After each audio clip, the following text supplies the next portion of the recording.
Hello students, welcome back to our online class. So students, take out your EVS book. So in the last class we were discussing about chapter 7, that is animal life. So students, take out page number 49 of EVS book.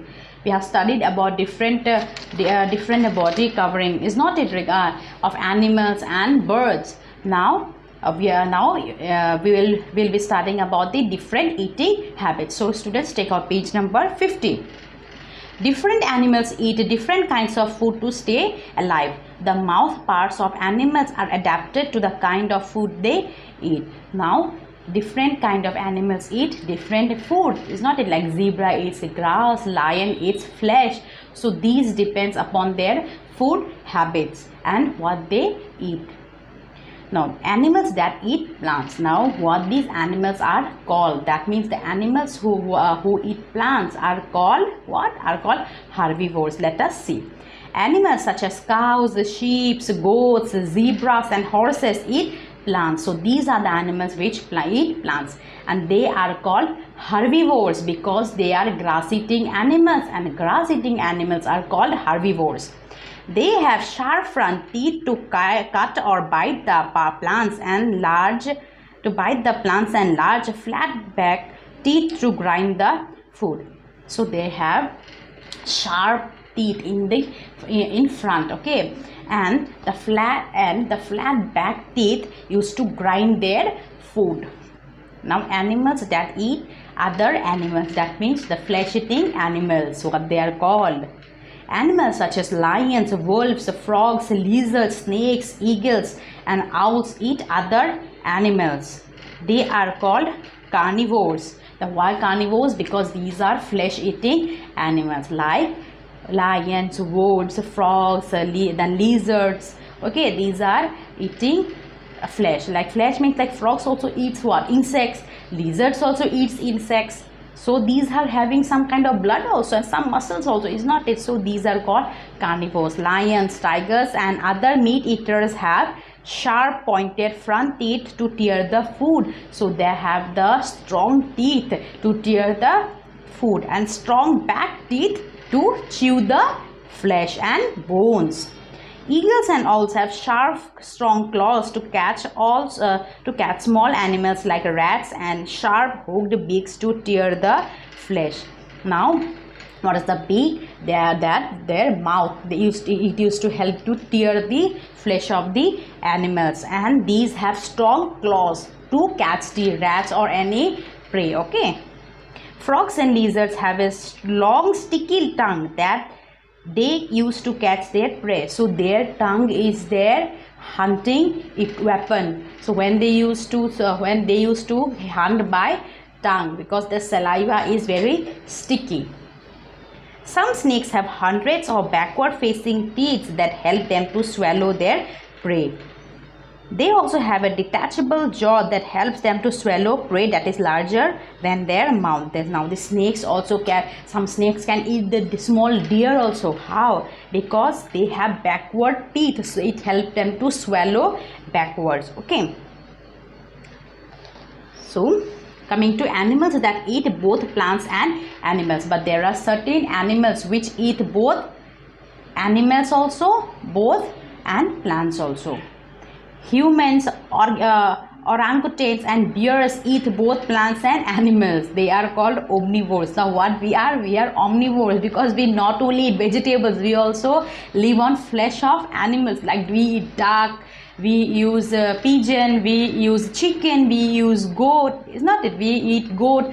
So, and along with that we are also eating vegetables like spinach, lettuce, cauliflower, cabbage. Is not it? So we are called omnivores. And beside human beings, there are also animals who eats animals also and eats plants also, like orangutans. So this is the picture of orangutan. See, it is not a monkey, okay, it's orangutan. It's like a monkey, but it's very dangerous than monkey because it eats both flesh and plants. And bears also the same. They are called omnivores. Omnivores have different types of teeth to eat both plants and animal food. Okay. So now coming to different methods of breathing. In order to stay alive, animals have to breathe continuously. Oxygen from the inhaled air is used to release the energy from food. Carbon dioxide is breathed out during exhalation. Now, animals also breathe, okay?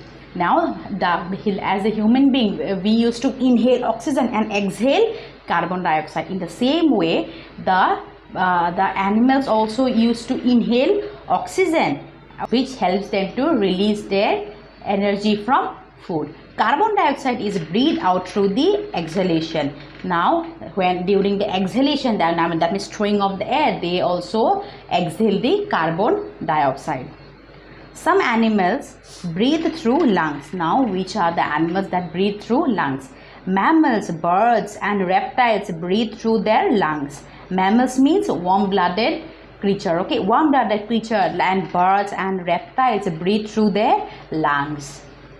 Amphibians like frogs also breathe through their lungs when they are on land. But now amphibians means the reptiles which can live on, the animals which can live on water as well as in land. And what is an example? The frog. So the frogs, they used to breathe through lung when they are in land. There are two lungs which are connected by a breathing tube to the nostrils.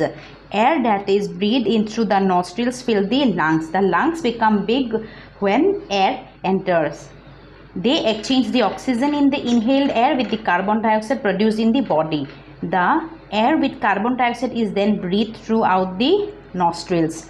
Now we know there are two lungs. Okay, there are two lungs. As it is shown. See, there are two lungs. So when we used to breathe through our nostrils, then we used to inhale air and the lung is filled up with air. Then lungs become bigger when the air enters through our nostrils, and they exchange the oxygen in the inhaled air and with the carbon dioxide produced in the body. That means, and what happened instead, now we used to throw the carbon dioxide through the other lungs, okay, through our nostrils.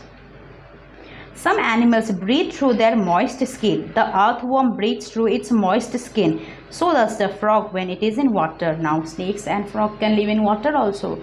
So they use their moist skin for breathing. That means the wet skin when they are in water. Some animals breathe through body holes. So there are certain animals which had body holes. Insects breathe through tiny holes called spiracles. Now what are spiracles? Spiracles means blowhole. Spiracle means holes. On both sides of their body, the air reaches all parts of the body through small breathing tubes. Now they have small breathing tubes and the air enters, that is oxygen enters through the breathing tubes, that is the blowhole, okay. Some animals breathe through gills. Fish, tadpoles, then prawns, and most animals that live in water breathe the air dissolved in water. They have gills instead of lungs. Now who have gills? The fishes have gills, and these fishes used to breathe through the gills. Now what are gills? This is the picture. This is the gill, is not it? Now everyone is eating fish and we know what is a gill. As the water passes over the gills, the dissolved oxygen is taken in and carbon dioxide is given out. Then they used to take oxygen, and what happened? And the dissolved oxygen is thrown out in the way of carbon dioxide. Okay, so in the next class we shall study about different methods of moving. Okay, thank you.